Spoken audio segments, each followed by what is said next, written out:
partnership with Indigenous communities in a spirit of reconciliation and collaboration. Today, I would also like to take a moment to acknowledge the loss yesterday of 3 University of Manitoba students who died tragically in an early morning car accident. Rizul Badhon, Al Numan Adita, and Aranur Azad Chowdhury were international undergraduate students here at the University of Manitoba. And their loss has been felt across the community, and most acutely in the community of Bangladeshi international students and the local Bangladeshi Canadian community. They and a few others had traveled in the darkest hours before dawn, the early morning hours before dawn, to a location north of Winnipeg in hopes of catching a glimpse of the aurora borealis, the northern lights, which are often prominent in the cold Manitoba winter sky.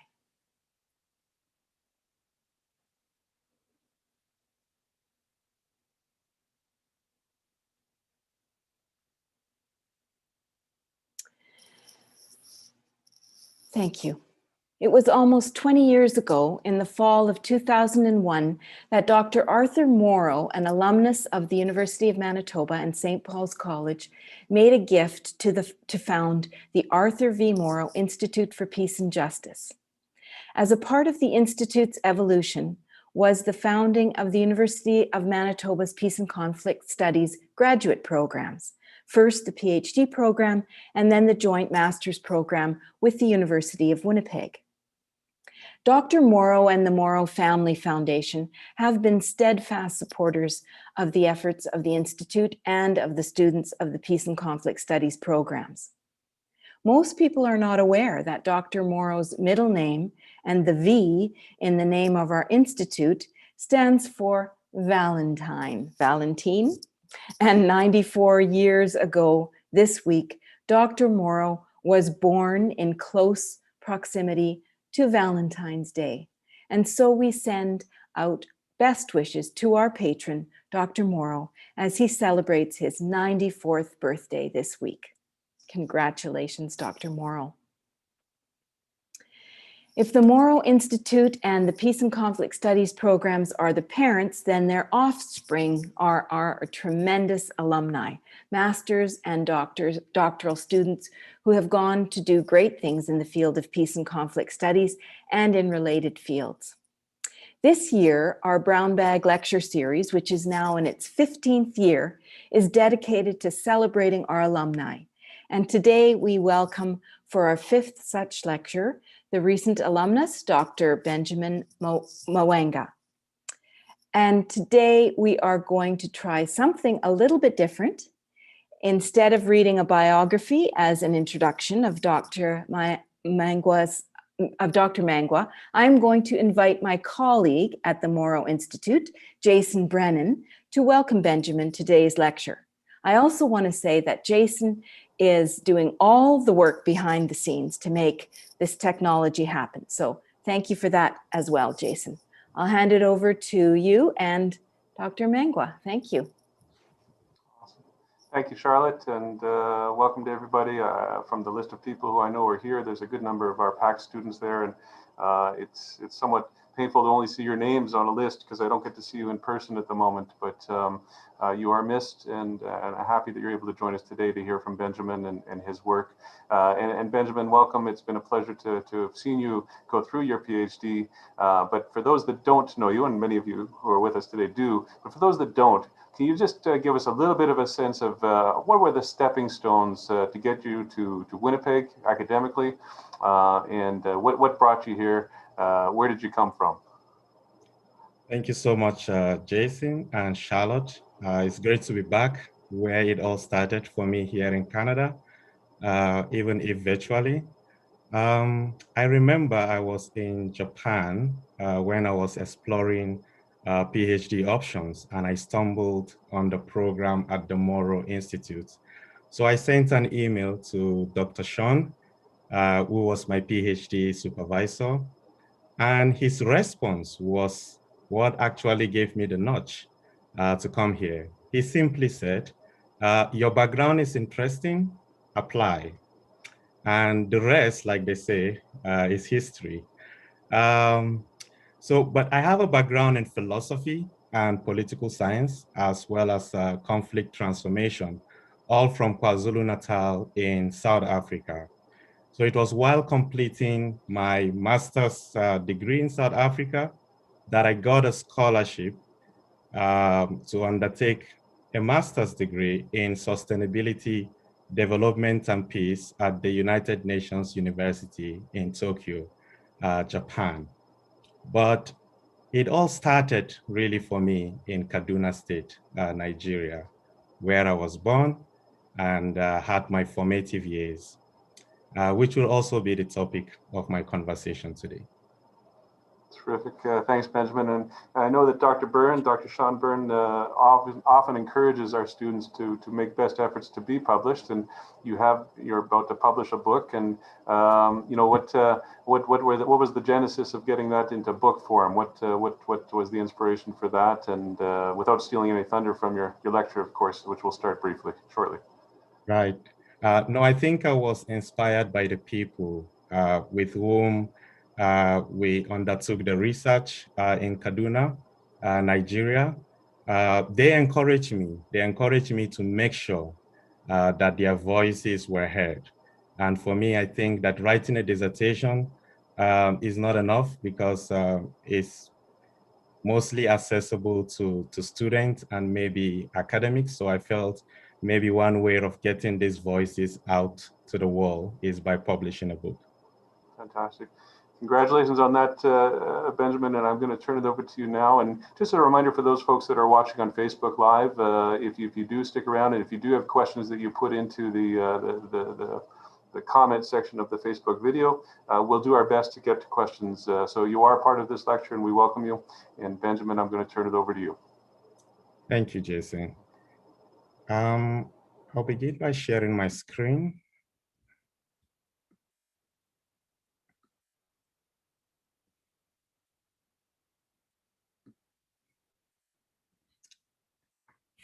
Hey, so thank you everyone joining me here today for this lecture, and to the Moro Institute for your kind invitation.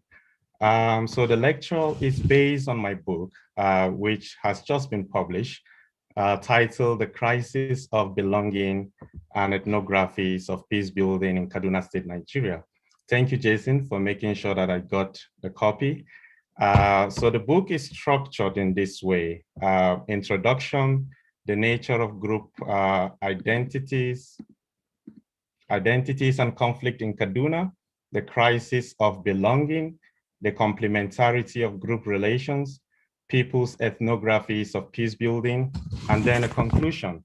But for this presentation, I will mostly be focusing on the crisis of belonging. I think that is the analytical aspect of the book.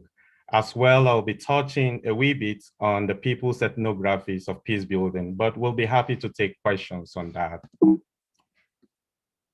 This is the map of Nigeria, just to give you an idea where the research was conducted of depth, but also the locale of the conflicts that we'll be discussing today. And the conflict also pervade, many parts of Nigeria. So Kaduna is a northwestern part of Nigeria. This is the map of Kaduna, properly speaking, with the 23 local government areas. We have the southern Kaduna local government areas on this side. But again, the conflict is generally in most part of the state. So the research questions that I had at the beginning were two. And the first, how do we make sense of the conflict between the Fulani and other ethnic groups in Kaduna? And the second, what peace-building approaches could best serve the demands of conflict over contested identities in Kaduna? The presentation will be focusing mostly on the first question. In the foreword of my book, Dominic Aboy, who is a lecturer at the Ahmadu Bello University in Zaria, he recounts how in 2002, he witnessed the fear of what it means to be dispossessed and to lose one's sense of place and security. He says, and I quote, "I was a student at St. Joseph's Seminary, Zaria, when rumors of an Islamic group coming to attack the school started circulating. The reason was that a riot was spiraling its ugly head across towns and villages due to an article written by a journalist concerning the Miss World Beauty pageantry. Though I was from Kaduna and could express myself in my local dialect, as well as that of the region, like the rest of the students from all over the country, I was afraid that if the school was attacked, we were not going to be spared. What was our crime? We belong and did not belong. As indigenes of Kaduna, we belong. But since we were Christians from the southern region of Kaduna, we did not belong. It was that identity that made us culpable and subject to attack. In like manner, if our Muslim friends schooling in the southern part of the state were trapped in the nucleus of a crisis, they were bound to share similar fears as we did." End of quote. Now, like I said, Kaduna is the northwestern part of Nigeria, and it has witnessed several episodes of violent, turbulent conflict since the 1980s. The recent of this conflict was the 2011 post-presidential election violence. And in recent years, the frightening intensity of pockets of insurrections and crime in the state has led to Kaduna becoming somewhat of a metaphor, really, in Nigeria of instability. The consequence has been that fear among the various ethno-religious groups has deepened, shrinking them into visible religious, geographic, but also psychological camps, which are colloquially known as the New Jerusalem and the New Mecca. So in my book, I set out to make sense of this situation through the stories of the people. I engage with 50, I call them co-researchers in Kaduna. 27 were Fulani and 23 were members of other ethnic minority groups who are from various parts of the state, but particularly in the southern region. The ethnic minority groups of Kaduna, they number more than 50, and they are often called the Southern Kaduna people. Together, they describe themselves as the Middle Belt communities, which is more of a political identity signifying their need for self-determination from the larger dominant northern region, especially during the British administration. So these groups are often labeled as farmers and as Christians, even though they partake in a range of activities in the private and public sectors. And a few of them are also Muslims. They intermarry with the larger Hausa and Fulani groups. For their part, the Fulani have a complex identity. Some participants in my study insisted that they were the rural semi-nomadic group, the urban or political class, and the wandering Bororos who straddle different West African states. And many people point to the Bororos as the main actors in the conflict, but we'll come to that in a moment. So they insist, the participant, that a common denominator of the group is its cattle herding preoccupation, but that they are also engaged in other vocations. As a young child, growing up in Kaduna, I once had an encounter with a Fulani man. That Fulani man was crossing a busy road with his cattle, and he struck my knee with his herding stick. He struck me because I had scared off his cattle, causing them to disperse. And at the time, I was really furious, and I could not understand why that man will react so angrily and violently and use the same stick he uses on his animals, on me. And then I concluded that the Fulani is naturally aggressive. So growing up, I came to realize that my conclusions about the aggressiveness of the Fulani person were also shared by many people in Nigeria, north, south, west, east of Nigeria, and even beyond, like in Ghana and other West African countries. This is how one man explains his experience of this perception to me. I went to buy avocados from a young girl, and my phone rang while I was pricing the fruits. The girl threw away the avocados and ran as soon as I spoke in my language of Fulfulde. She was stopped by a security man at the checkpoint who asked her why she was running. And she responded that she has seen those who kill people. Later, I traced her house so that she will see I am not who she has perceived me to be. And I have paid her school fees twice since. End of quote.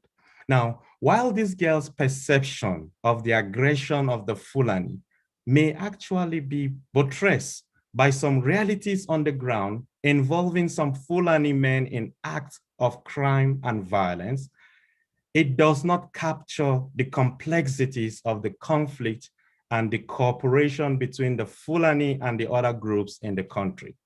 It does not fully embody the nuanced experience of another participant who shares the following story with me. I recall with nostalgia growing up as a boy in the 1980s. We went to the same primary school with the children of some Fulani. Before a new cultivation season, their cattle grazed our lands. The aim was for the cattle to leave dungs on the field as they graze, which will then be used as manure for our crops. In fact, each time we went to our farms to cultivate in the evenings, and there was heavy rain for a long time, we slept with our Fulani friends in their makeshift settlement without any fears. The memories I have of our friendship with the Fulani in those days make it truly and increasingly difficult to put my arms around why the relationship has soured so much so that we literally live in mutual suspicion and fear. End of quote. The question I ask then is, what lies behind this intense fear and acrimonious relations between the Fulani and the other groups in Kaduna, and not just in Kaduna, but the country writ large? Let's look a little bit to history. The logic of colonial conquest was partly achieved through rigid taxonomies of difference in which groups who lived in flexible and loosely defined terms were dichotomized into natives and non-natives on the basis of both ethnicity and race, and even religion. In the post-colony, when the British left, many groups have continued to construct and reconstruct themselves, their identities, that is, on this basis of difference, as settlers, as nomadic people, as indigenous, and interestingly, as autochthonous or peoples of the soil. In the Nigerian case, many felt that the Fulani came from elsewhere in the West African region and started settling in what became northern Nigeria around the 13th or 14th century. The Fulani gained spiritual and political prominence through the 1804 jihad and subsequently the establishment of a theocracy through the Sokoto Caliphate in 1809.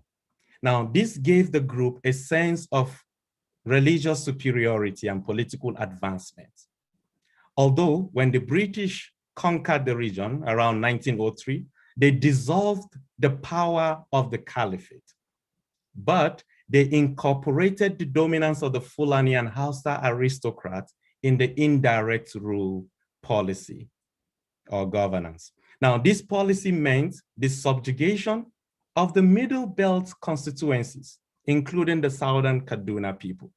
And these people were regarded as the pagan communities under the overlordship of the Fulani and Hausa subcolonials. Now, given this history, It is arguable that the political leverage of the Fulani and Hausa groups would be contested by the Middle Belt communities or the minority communities in the post-colony who are in search of autonomous rule. The groups, they fear continued subjugation in light of the Fulani domination of political power in Nigeria, particularly given the imposition of Sharia law in some northern states at the return to democratic rule in Nigeria in 1999. So these minority groups, they started to strongly clamor for their own self-governance during this advent of democracy at its early stages, through their chiefdoms and involvement in the state's political affairs. Now, over time, their struggles to attain freedom, coupled with religious excesses and ethnic politics that we have seen since 1999, have led to incessant violence between these groups, engendering more suspicion and paranoia about the other. This situation is what often ignites the crisis of belonging in the state. It is simply the conflict of who is who. Now, at the heart of the conflict, based on my research, is the issue of land, and land broadly understood in its material and immaterial sense as a homeland, and also a site for economic and livelihood opportunities.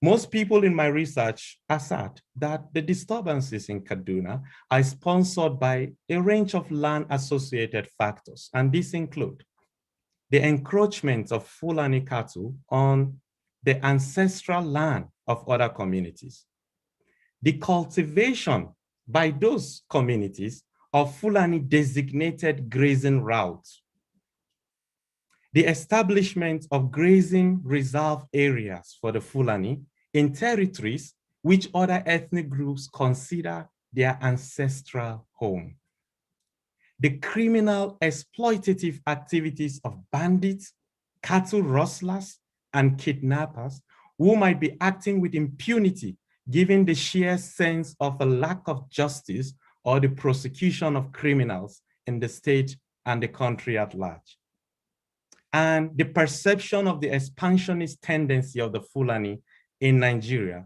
which many people use the 1804 jihad as a reference, and is fueled in recent years by the rise of President Buhari to power, himself a Fulani man. Now, within this context, it has become convenient, really, for the various groups to invoke the language and the politics of belonging.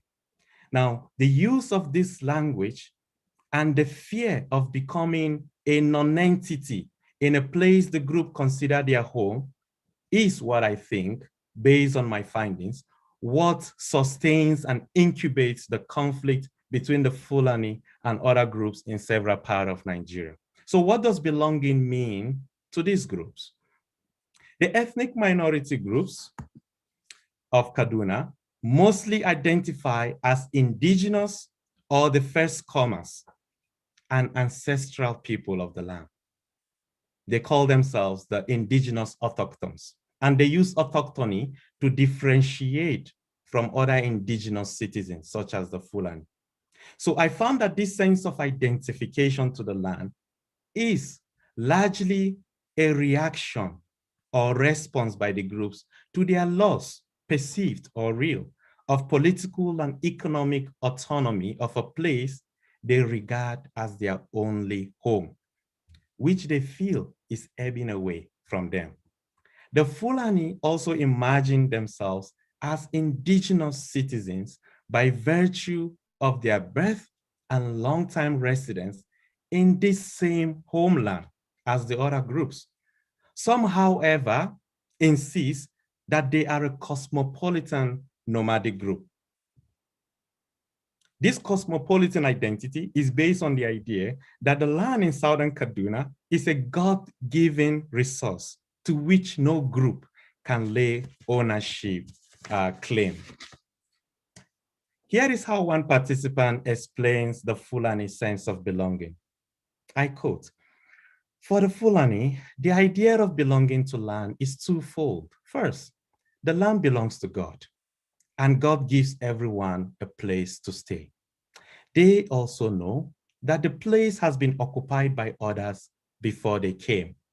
But if you're going to say that the land belongs to those other groups, you must also say that it belongs to the Fulani, since the Fulani have been there for more than 100 years. Now, the other ethnic groups reject this idea of belonging because to them, it threatens their own sense of death certainty about their identity and rootedness as the first people or the autochthons of Southern Kaduna. Here is how one participant sees it. Belonging in Southern Kaduna is not attained by the accident of birth or long-time residency in an area, or even constitutional stipulations, but through an ancestral connection to the land as the people of the soil, which is really important to understand how the people, engage in their own activities of space making and place making that is quite different from constitutional stipulations or decrees of government. Now, one way of explaining the agitations and contestations of the different groups in Kaduna is by analyzing such issues as responses and reactions to the disheveled modern state structure with all its inherited arbitrary physical and psychological borders of exclusion, which by the way means nothing to these people, the physical borders, and legacy of imbalanced power relations that thrive on a divide and rule strategy. It is a system that breeds uncertainty and nervousness about coexisting with others within a specific home space or place. For the minority groups of Kaduna, it is a struggle to take back control of this homeland as a moral duty to themselves and posterity, so that they will avoid becoming internal foreigners without land and rights to self-determination. For the Fulani, the struggle is more or less the same. It is a struggle for continued relevance and to sustain their economic livelihoods, activities, and culture and identity, citizenship rights, as well as control of their power base, not only in Southern Kaduna, but in other areas of the country and the West African region as a whole, where they are regarded as settlers. Now, these contestations have continued to inform the decisions that several groups make regarding the question of coexisting with others, in which, so far, the prevailing answer to that question has been mutual mass slaughter. Is there a way forward? The troubles between the groups in Kaduna are not absolute and do not mean the groups are not intransigent enemies. My findings reinforce the need for the reorganization of state power and the negotiation of space through the expansion of cultural worldviews and ideologies about the homeland. This is in line with the ground level idea of peace building, which happens with or without the support of the state or external actors.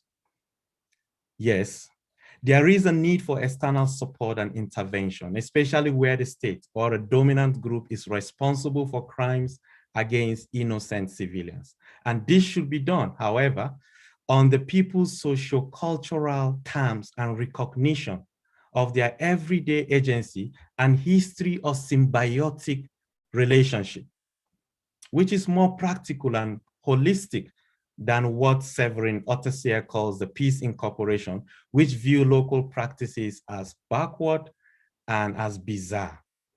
Now, the prospect for enduring peace in Southern Kaduna lies with the people themselves, and they've made some suggestions in my research, which we could discuss later.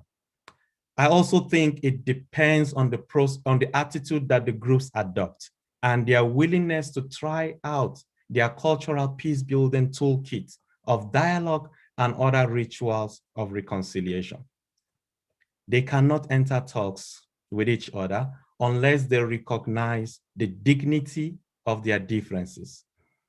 They cannot negotiate based on first comma or ethnic status, religious identity, or even colonial leverage, but on the moral value of people as legitimate entities in and of themselves who have the agency to remake their distorted political configuration.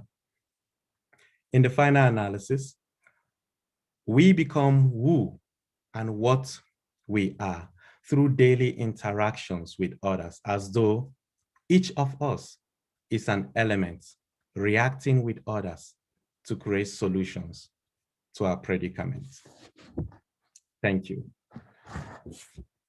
I think some questions I have here is to kind of think through this idea of cosmopolitan belonging and indigeneity and ask whether it is relevant for a context like Africa or Nigeria, for that matter. Thank you.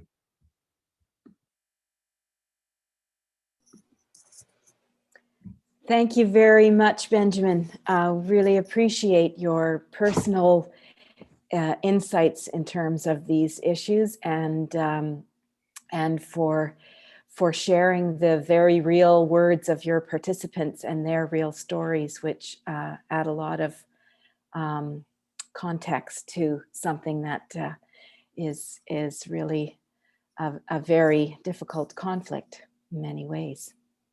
So we are going to open it up now for some questions. I don't see a question in the forum, but there is a thank you from Kabir Yusuf. I don't know if more would like to be added to this comment. We can open it up to you live, or if you just wanted to give your thanks in person, that's all right as well.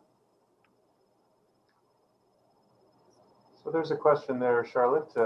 Yes, from somebody. okay. And Ibrahim, if you'd like, I'd be happy to let you speak if you'd like to. So I'm going to let you do that and bring voice to your question if you'd like. Otherwise, if you don't, we'll read it for you. But you are now able to ask your question.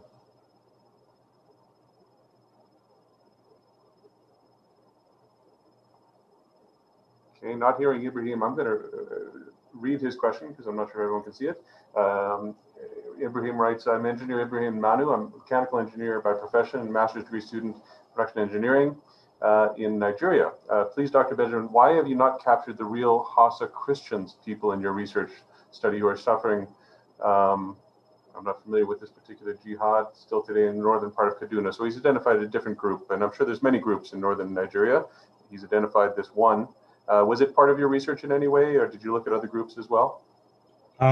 So I think my focus mostly was on the southern Kaduna people, and the Hausa Christian is a very peculiar issue, I think, in northern Nigeria, which will definitely require another research, but they also kind of fit into really this whole issue of minority struggles in northern Nigeria, and sometimes their own situation is even more peculiar because there are majority Hausa Muslims, and many people make the misconception that Hausa people are mostly Muslims, and it is something I think I brought out clearly in my research that the religious identity is not unique to a particular ethnic group. There are Fulanis who are Christians, and there are members of other ethnic minority groups who are Muslims.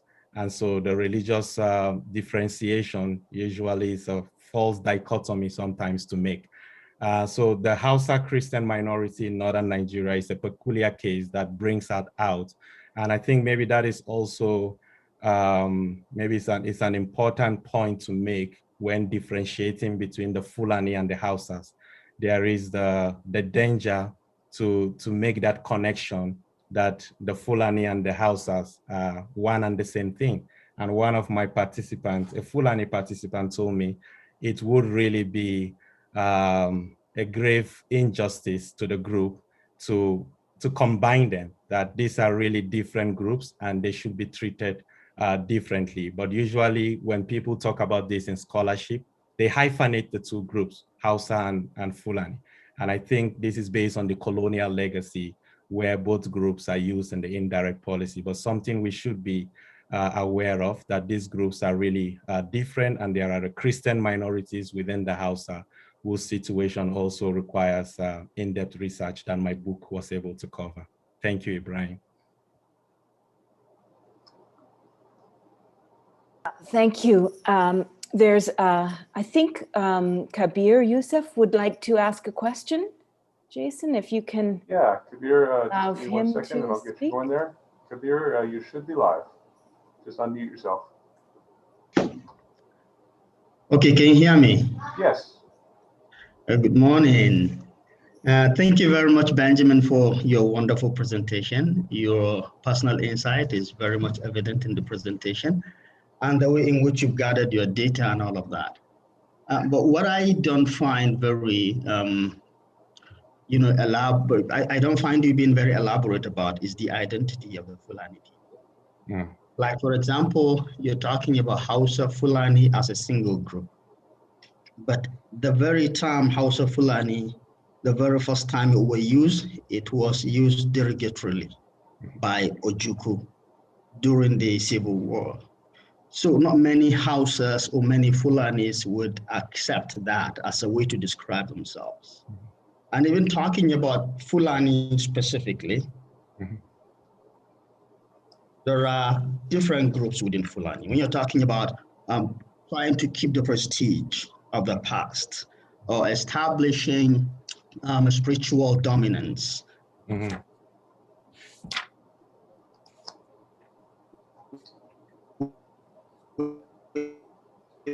In northern Nigeria, you are definitely studied in the Western form of education and then became the elites in the North.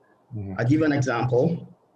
The president of Nigeria right now is one of those Fulanis. Mm-hmm. But the surprising thing is that he doesn't even speak a word in the Fulani language. Mm-hmm. And many Fulanis that fall in this category, they don't speak a word of the Fulani language. Mm-hmm. All in northern Kabir, traditional areas will fall in the civil service right now. Mm-hmm. Can you? Your voice is kind of cutting in and out. So maybe if you can summarize your question and then Benjamin can respond. Oh, okay. So what I'm saying, I think, Benjamin, you're getting what I'm trying to say, but there are a number of groups within Fulanis. There is the elite Fulanis, and these elite Fulanis have absolutely nothing to do with rearing cattle. They are not the Fulani herders. The Fulani herders, which I think the main focus of your group, are the ones who have nothing to do with education. They don't have any form of traditional or Islamic education. They don't go to Western education schools. They don't have any of those. They speak the language. They go after their cattle and all of that. And they are not the Fulanis that are after. Yeah. Kabir, you're cutting in and out, and the sorry, prestige and the spiritual dominance. In most cases, okay, I think because he comes from the same place with me, so I think he's making sense of what I'm saying. So, Right. so basically, this is what I'm Benjamin, trying to say. It's more a contribution. Yeah, Benjamin, go ahead. I'll go from there. Could I respond to that? Yes, Benjamin. I think Kabir, thank you so much. You are actually reinforcing my point rather than disproving what I said.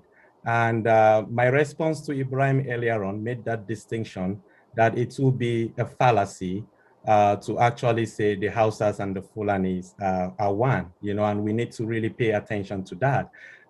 In my section where I dealt with the Fulani issue, I made it clear that to write about the Fulani, or any group for that matter, is similar to studying quantum mechanics.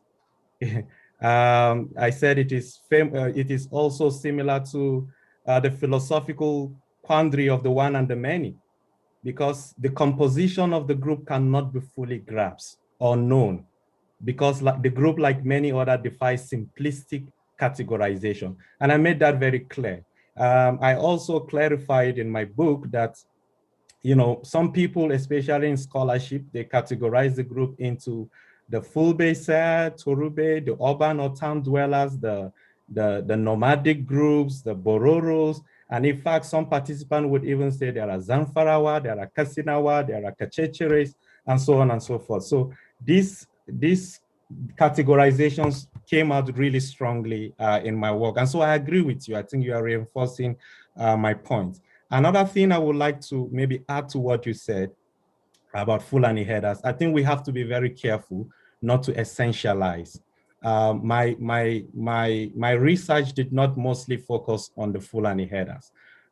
It tried to look at, generally the Fulani group, regardless of how they perceive themselves, whether as headers or as civil servants. Because what I realized, and you said there are elite Fulanis who do not rear cattle directly, but they are also engaged in the cattle business. Some of them, according to some headers who live in the rural areas, are given this cattle by the elites, both the elites from the Fulani group and, interestingly, the elites from also other ethnic minority groups. There are those who are also involved in the cattle herding business. So it is really an interesting dynamics on the ground that defies simplistic categorization. So I totally agree with you, Kabir. Thank you for that question. There's a request from Sabina Singh to show the last slide again, if you could do that. Benjamin, as you do that, we have a couple of questions from Facebook, and one from a good friend and a fellow alumnus of yours, Dr. Sam Okoy. I'm going to read your question, Sam, if that's okay. And given the dynamics of conflict in southern Kaduna and the complexity of peace, is there a common understanding of what path could be trodden to foster mutual coexistence between the adversarial groups? Is there a common understanding of the way forward, Benjamin? So maybe I answer that question before I go on to share the last slide. Indeed, there is a common understanding, and I think we are not amplifying that enough. I think that was what my research brought out clearly, that on the ground, there are people living symbiotic lifestyle. Of course, it is very painful to go to certain areas and realize that groups who cohabited those areas no longer live together. But what you feel based on my conversations with them is that sense of nostalgia, that indeed we want to go back to how things used to be.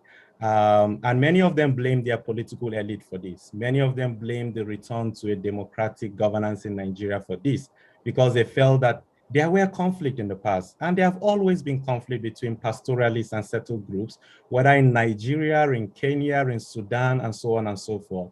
But things intensified since 1999, or even maybe the early 1990s in Nigeria. So the common understanding is that they need to sit together. And one theme that ran through my data was that they all love the land. So whether they are indigenous, nomadic, or autochthonous people, they do not want to leave the land. Like, they want to find a way in which they could coexist.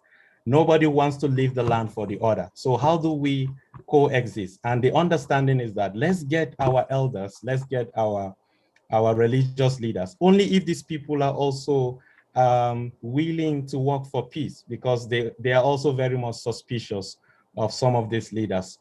And let's leave the state out of this. And that was what many of them told me. Let's leave the state out of this. We have enough internal resources to generate, whether financially or even culturally, to resolve our issues, to sit together and ask, this is what we have been doing in the past. Where did it all go wrong? So yes, I agree. There is a common understanding. They love the land. They want to coexist. They want to, perpetuate the land, the resources there for, their posterity.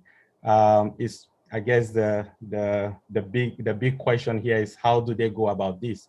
Many of them in the book I stated suggested some sort of means of doing so, and something we could even have a conversation with Sam with you later on.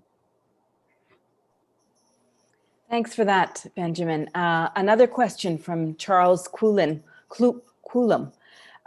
Do you think, or maybe Jason, can you give voice to Charles? Yeah, Charles, if you want to join us, you can now voice your question if you like, Charles. Welcome. Thank you. Let me re-echo a congratulatory remarks to Dr. Benjamin. Congratulations. So my question is, do you think that a constitutional approach in Nigeria would enhance the redefinition of identity status, referencing the narrative of citizen versus indigent? Right. I would want to say yes, but it is based on my findings, really. I don't think the people pay any heed to what the Constitution says or what the politicians are saying about who is a citizen rather, or who is an indigent. You know what I think the problem is, and this whole issue of indigent settler dynamics, like I said, became a serious issue since 1999 due to the political, I guess, gimmicks of certain parties and individuals in Nigeria. So if we can find a way, really, of responding to some of these issues that many of these groups are raising, then we don't even need to think about, these groups will not make these claims of citizenship and indigeneity. The only reason why they are holding on to this is the only thing they've got. Oh my God, we feel that this land is ebbing away from us. We feel that we are losing political positions. We feel that, there is a dominant group that is expanding and will be lost, in a year or two. And we need to hold on to something. So if we begin to respond to why people utilize this concept, because the Constitution, doesn't even define indigeneity. It defines who a citizen is, someone who has lived before independence, whose parents are indigenous to Nigeria. And again, you ask, what does it mean to be indigenous to Nigeria? The Constitution is kind of silent on that, which gives the hint of primordialism about that concept. So if we begin to respond to some of these needs that the people have, and the need is that, can we find a way in which we can live together where each group can utilize, this land resource like we have been doing in the past? Can we find a way of being included in the political affairs of the state? I feel that we'll begin to make a headway, and we'll be hearing less and less of these claims of autochthony or indigeneity. Thank you for that. Jason, do we have more questions on the Facebook feed? We do, in fact. We have quite a few, and I'm going to do my best to pick out questions that might come at some of these issues from different points of view. So if I may, Benjamin, here's a question that's coming in. It reads, can you speak more on the identity of the Fulanis? And more specifically, she asks, what local peace-building mechanisms are in place so far by the local communities and the government in general to address the situation in northern Nigeria? So looking at you just went from the constitutional perspective. We'll bring it down to the local perspective, things that you've seen or experienced with regard to local peace-building mechanisms. Mm-hmm. I'm just going to say a bit about the local peace-building initiatives by the people. So one of those initiatives is a ritual of oath-taking. And some Fulani participant told me that, especially in some communities in southern Kaduna, that they met together with members of that particular community, and they decided to take an oath. And this is what one of the chiefs said. I call a meeting of the Fulani clan heads, and all the Fulani.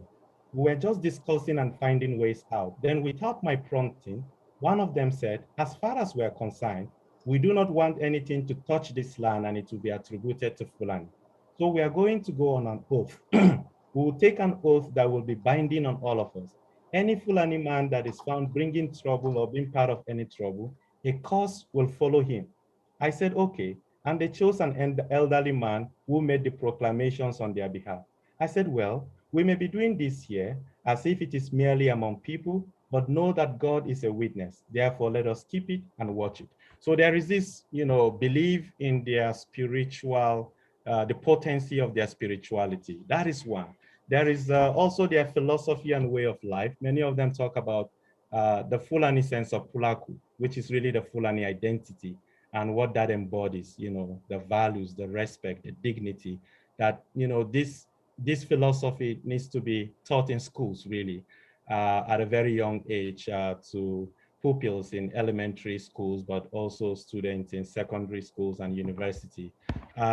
They also talk about the four-stage conflict resolution method. They talk about conflict avoidance, reporting the issue to their chiefs. They talk about retaliation. This was what someone actually told me, in the absence of remedial actions, and that the Fulani does not just attack unless they have gone through all these processes and realize that, nothing has been done. And this is what we're seeing in Nigeria. Nothing is being done for the most part to contain the excesses of this crime and violence. And then many of them also talk about flight. When they cannot really handle it, they leave that particular area. They also talk about the formation of peace committees serving as watchdogs in the land and protecting the land from the incursions of foreigners. They talk about dialogue. They talk about the role of other young, upcoming peace building actors, and so on and so forth. They also talked a lot about their relationship with the state, and it's not something I can go at length here, but yes, in the book, I kind of stipulated some of the steps in which the people, they felt that they could begin to make a headway in finding a lasting peace. Okay, thank you. I think there's maybe another couple of questions from Facebook. There are, thank you. And the one that I had there, I won't say it disappeared, but Mohammed, you added another comment to your comment, and then your original comment was missed. And it's a good question. I'm going to try and find it here. Bear with me for a second.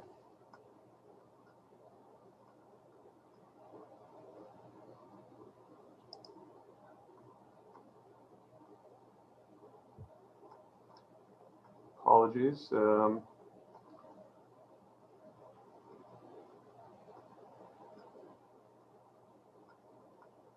Apologies, Benjamin, Mohammed. I've lost your question, but I do have another one here.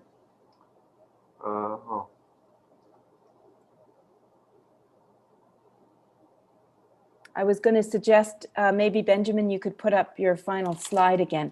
Oh, yeah. Okay, I've got another question here, Ben, and it's not the one from Mohammed. I'd like to try and find that one again, but this is from Magdalene. Thank you for your presentation, Dr. Ben. There's been a series of confrontations over property rights, as well as the right to express and practice deeply held religious beliefs in southern Kaduna. What's the way forward considering your findings? The issue of property rights and the expression and practice of religious beliefs. There's really two things there, but your thoughts on that, Benjamin, property rights. Property rights, I guess she's kind of speaking in connection to the Fulani and other groups. And I think what I looked at in my research is mostly landholding rights. So who has the right over a particular land space and generally over the homeland in southern Kaduna. So that is the main contestation I realized as the base of the conflict in southern Kaduna. And I feel that the people can find their own solutions. I think that the people have been able in the past to live in some sort of a symbiotic relationship based on their understanding on who maybe came first and maybe who is leasing the land to another group.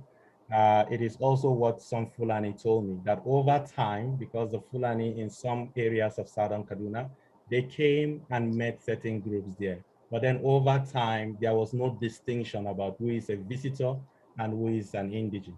Now, these distinctions are coming out, in the open now because of the ways in which the government has been handling the situation. And I think one way of going about this really is for political elites to be careful of the kind of utterances that they are making, of the kind of policies that they are making. I think since the present administration of Nasir El-Rufai in Kaduna State, there have been serious indigent settler conflict in Kaduna as a result of setting policies that have not really been welcomed by the people. Some of these policies are the shrinking of the chiefdoms and of these local communities, the changing of the nomenclatures of the names of these chiefdoms, the appointment of some of these chiefs that are really, the appointment is also very much political. So I think from that elitist perspective, the government may need to be careful in the way it is intruding into local affairs. So property right, I think the people never really had serious issues. They've had ways of dealing with that. Most of these issues are coming as a result of the way in which the government is making policies that could be perceived as benefiting one group at the expense of the other. And one of those policies has to do with the creation of reserve areas. Many of the people argued that what they need is ranch, that Fulani people should, create or establish ranches rather than, acres of land taken from a community and given to another group to establish reserve areas. So whereas some Fulani groups feel that the reserve area would serve their interests because they can no longer live in those communities. They are scared for their lives and for their properties. So there is definitely some sort of conversations that these people need to sit down and start having in terms of negotiating space amongst themselves, really, without the intrusion of the state.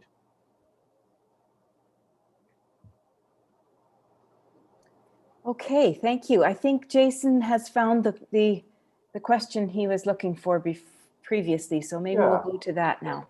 That'd be great. I think we have time for at least two more questions, but this one comes from Facebook. It's from Mohammed, and the question is this, Benjamin: without reinforcing stereotypes that the Fulani are all Muslim, it is still a fact that the majority of them may still identify as Muslim, as do the Hausa.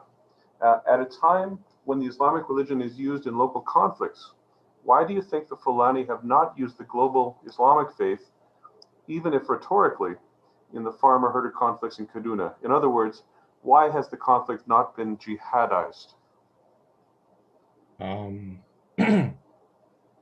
I think for most people in Kaduna, the conflict is already, to use that expression, has taken on that jihadist tone. And that is what they are scared of. So most people in Kaduna, and this also has to do with the arbitrary borders that I mentioned, believe that Fulani straddle across, different part of West Africa, in Niger, in Chad Republic, in Ghana, even Sierra Leone, Nigeria has, most of the Fulani population. So the fear among many people is that there are Fulani people who are coming into the country. And this group of Fulani, some people label them as the Bororo Fulani, that they are coming into the country from this part of West Africa. And as soon as they come in, they buy into the internal dynamics of what is going on in places like Kaduna, but also in some part of southeastern and southwestern Nigeria. So there is that fear already. I'm not saying that it is a jihadist activity going on, that Fulanis are colluding with other Fulanis beyond Nigeria, but what I'm saying is people are already thinking that that is already happening. And people are also making that connections that the Fulanis operating with the radical Islamist group, Boko Haram, due to their Islamic identity. But again, I try to shift that argument from Islam, because even amongst Boko Haram, I'm sure we have, so many groups, Kanuri, Hausas, Ibiras, and so on and so forth, that, are members of Boko Haram. And some of these are Christians and some of these are Muslims. Yes, the majority claim that they are Muslims, whereas there are also other, dynamics that we should be paying attention to. So that perception that there is already a jihadist activity going on in Nigeria is there. And this is what the minority groups fear, because jihad has already happened in the past in that particular area in 1804, which led to the establishment of the caliphate. And with Buhari in power and the sheer sense of impunity in which some people act in terms of kidnapping and banditry, like yesterday or 2 days ago, kids are kidnapped from schools and so on. People are worried, that there is an agenda.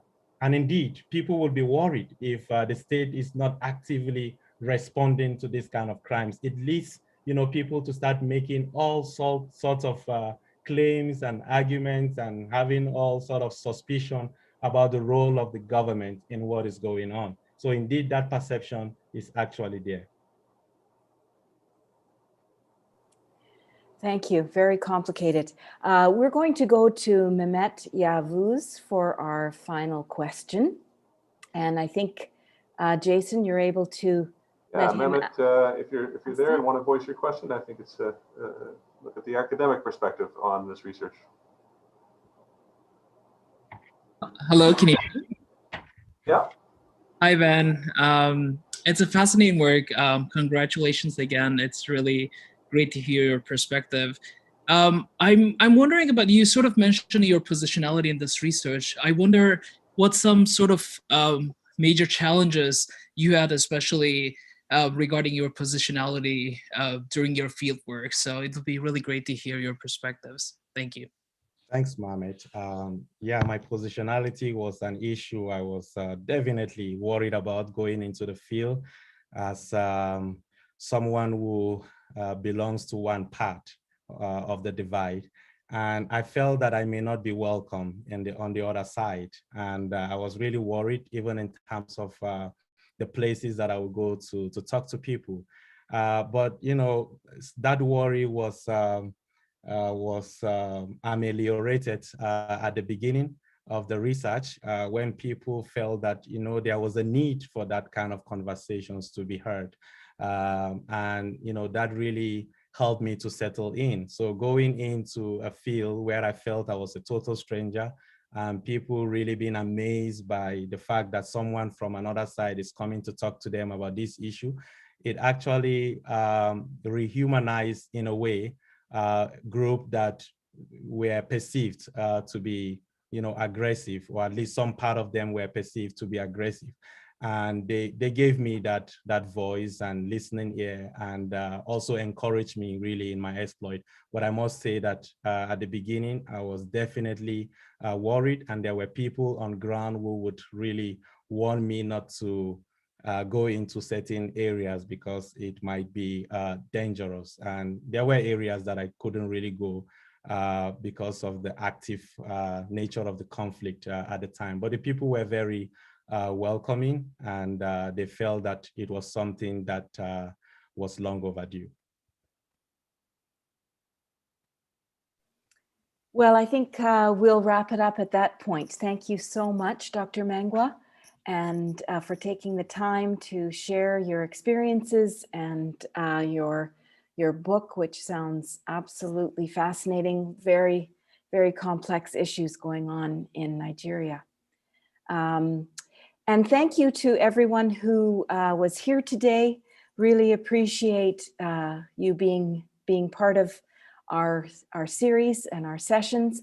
And please do stay tuned for our upcoming brown bags and other presentations that are happening through St. Paul's College. Is there anything else you wanted to add, Jason, before we wrap up? No, just a thanks, Ben. Just as we had Saad Khan a couple of weeks ago, it's been a pleasure to watch you go through your PhD and to watch you grow in your research. thank you for joining us today. Special shout out to your brother Jonathan, who joined us, I assume in Nigeria. It's about 7:30 at night. I was glad that he was able to join us. And to all of our students out there, thank you for being a part of today's lecture. Thank you, Benjamin.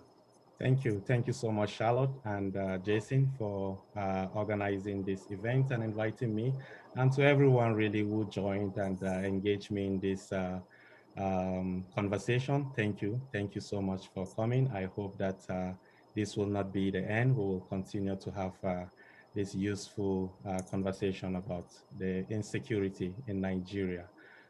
Thank you so much once more. Thanks, everyone. We'll see you next time.